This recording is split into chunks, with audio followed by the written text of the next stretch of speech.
Хайде, кой ще започне? Здравейте, приятели!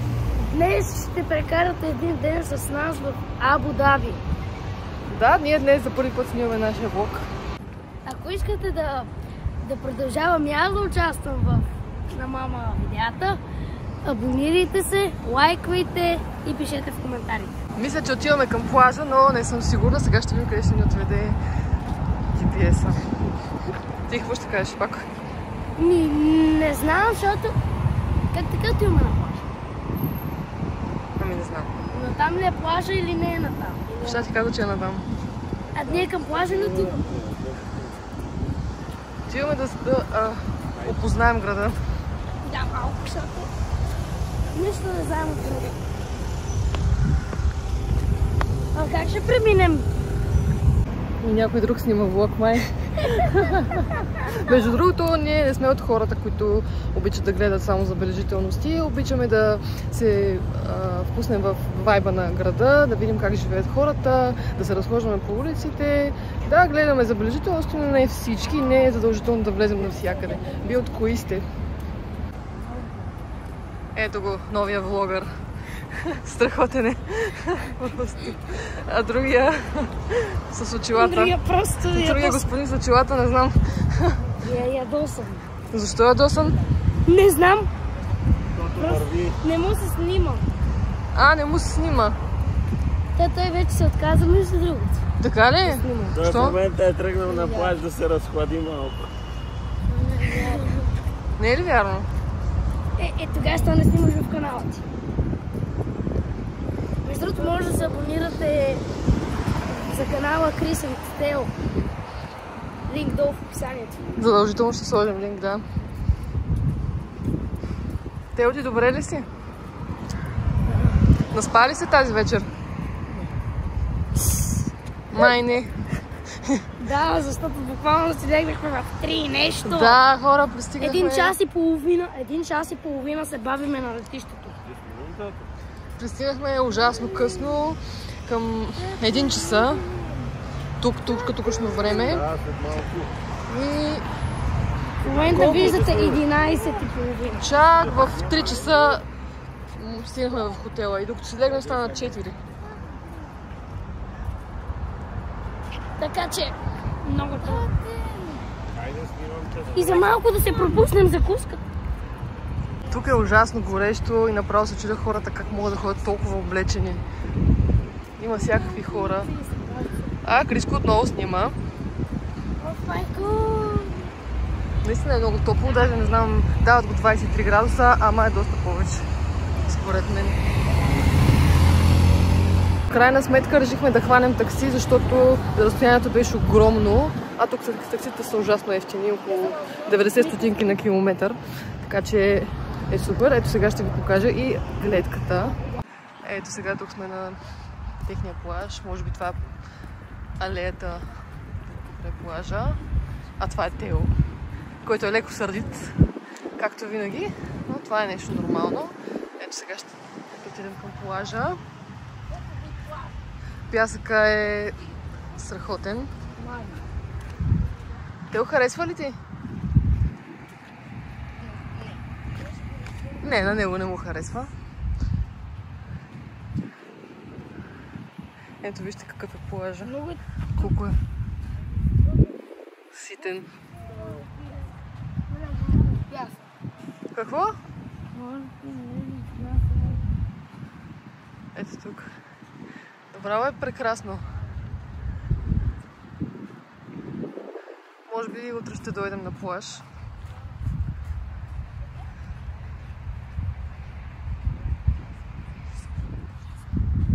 Какво, Тео?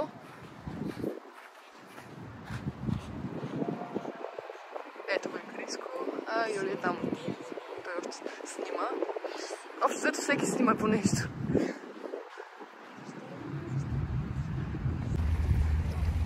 Водата е просто кристална. Ето, вижте я. Леко е хладна, не е съвсем закъпане. Но има и хора, които са на плажа в момента. Не знам дали мама ви е показала, но плажът, Пясък. аз пък пясъкът леко се е променил, вижте. Как така се е Беше променил? много по-ситен, много по-ситен беше. Какво искаш да кажеш, че се е променил? Там има футболно игрище, между другото. Моля? Чакай, смисъл, разбираш? От преди малко ли? Да. Не съм забелязала. О, напръскаме, чакай. Много пръска! Да, Това беше гадно. малко беше гадно, но нищо. Ето там. Каза ли колко са ефтини такситата? Да, споменах, ти каза ли? Я разкажи. Казах им, че са много по-ефтини такситата, отколкото в България. Да, ти много разбираш от цени, по принцип. Нали? Интересуваш от всичко. Ама много ми е интересно, защо винаги като пипам пясък, после ми се залепва за ръката. Малко такова. Ага.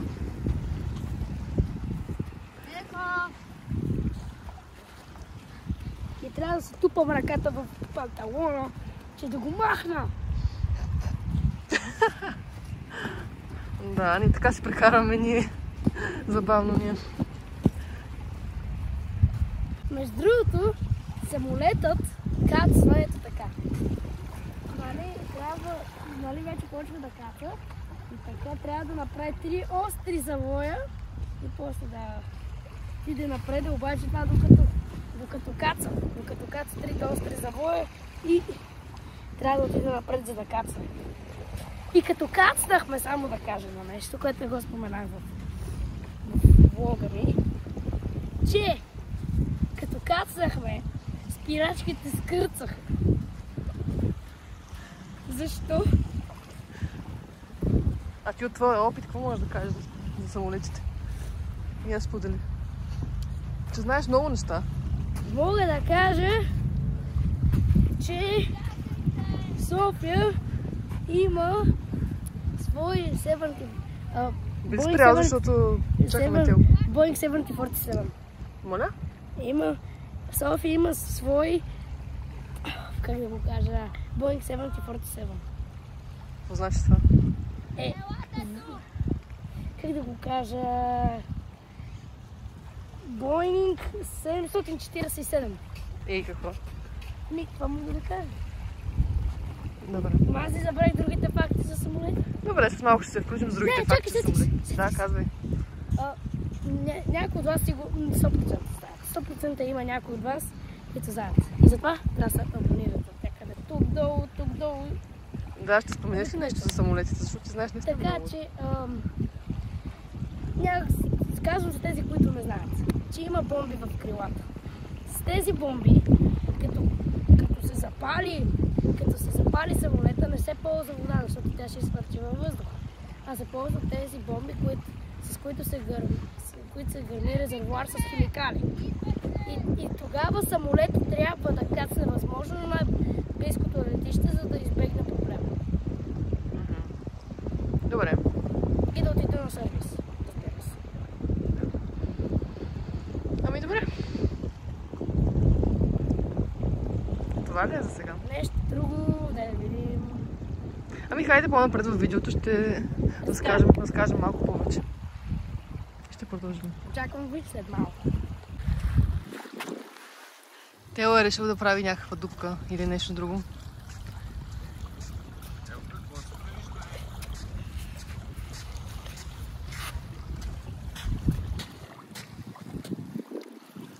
Какво строиш, басейн? Да.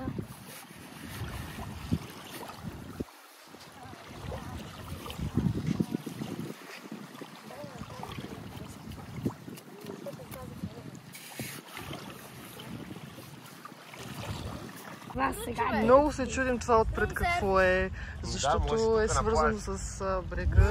И от тази страна пак е свързано с брега. Но ще видим.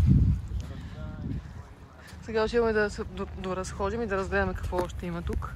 И може би ще обядваме някъде, но е малко странно, защото тук в момента е 12:20, а пък в България 10:20 и не сме много гладни. Вижте каква зеленина са направили тук в арабския свят, което е уникално. И то това е в града, не е някъде настрани. Ето го блогърчето. Снима. Ето тук зеленината. Вижте какво дърво и как са го оформили изобщо. Въобще тук много се грижат за зеленината. Може би защото е пустиня и трудно се постига, но много поддържат. Ето, някой е уморен вече и си почива. Ние ще търсим някакво заведение да седнем да пием по нещо, може би, или да обядваме по някое време. До другото, това ни е първия влог и решихме да го снимаме точно тук, защото тук никой не ни познава и е много по-лесно да си държиш телефона в ръка и да си говориш. Ето там има плаж с чадъри, ако виждате малко. Айде най-сетне чадъри. Все още се ориентираме тук, така че ще видим какво ще правим днес, следващите дни. Аз още нищо не разбирам от града. Надявам се, че хората те чуват, защото е адски шумно. Защото той е огромен този град. Този град е напълно огромен. Но според мен Дубай е по-голям от Абу Даби. Да, възможно е. Защото според мен Абу Даби е създаден по-рано, отколкото Дубай и преди е провъзгласен за столица. И според мен... Тези разсъждения са правилни. Откъде знаеш? Защото не е така. Може да прочетем.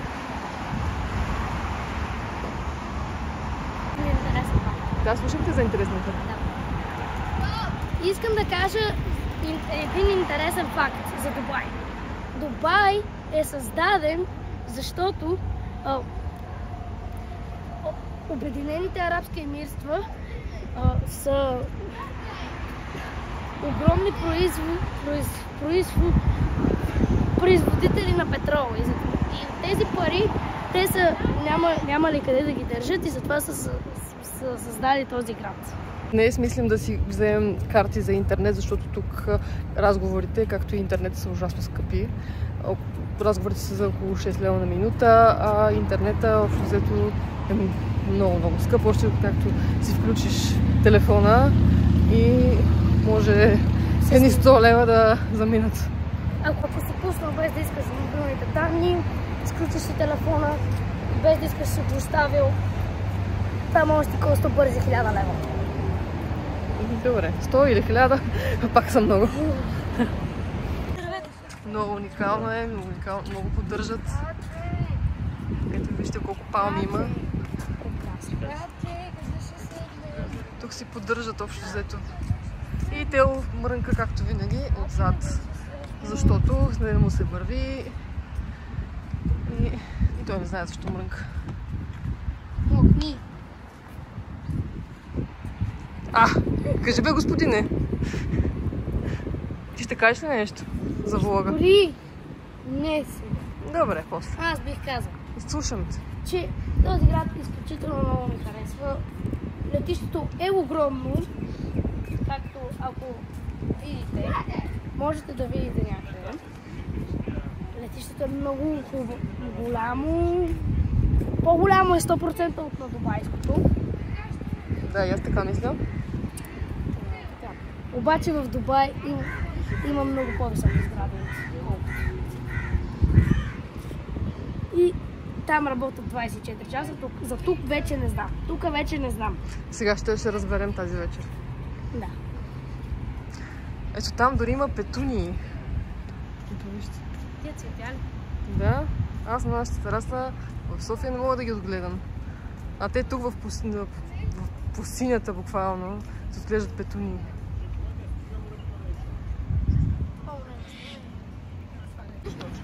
Тичай! Понеже на някой не му се върви, започна да тича. Това е уникален просто. Това е начин как да си спестиш ходенето и да те болят краката. Да. По-бърз и така ще тичаш. Вместо да ходиш, по-добре да тичаш. За да се прибереш по-бързо. И той сега, както виждате, си е седнал на пейката. Тича и после се. Странно. Да, добре дошли в нашия свят, господине. И аз не знам как е, но... Изморени ли сте? Не, аз не много. Телчи?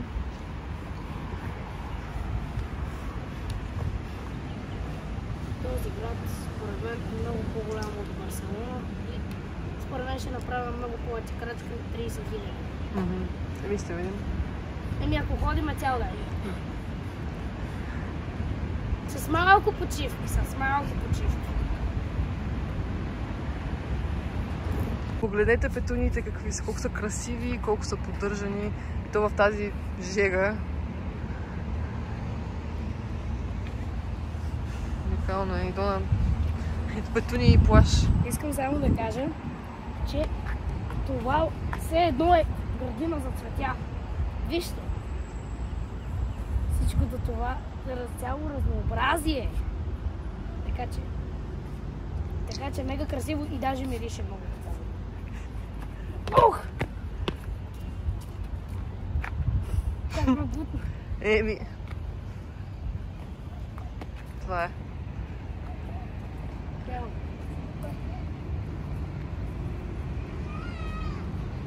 Това е мега лесно.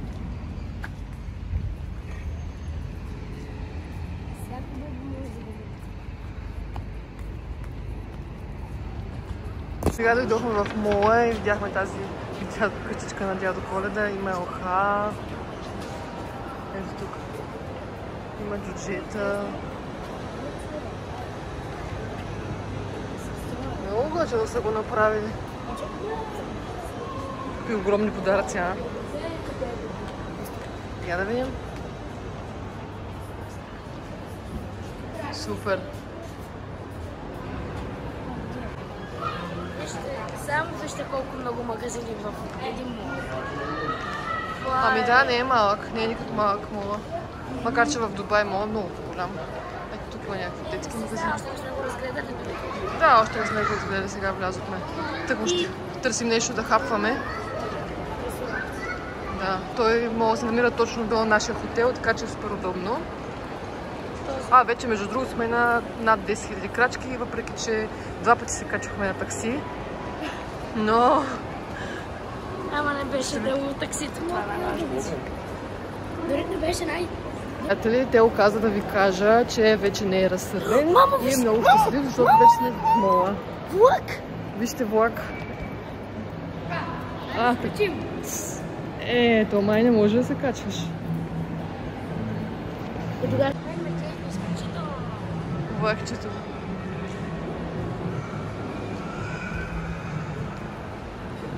Ето тук. Много интересни техни носи.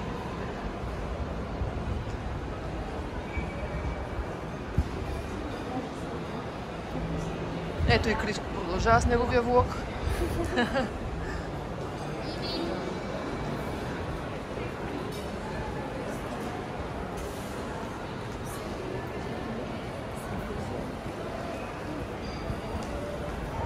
има барбекю на нашия. Барбекю? Да, беше барбекю.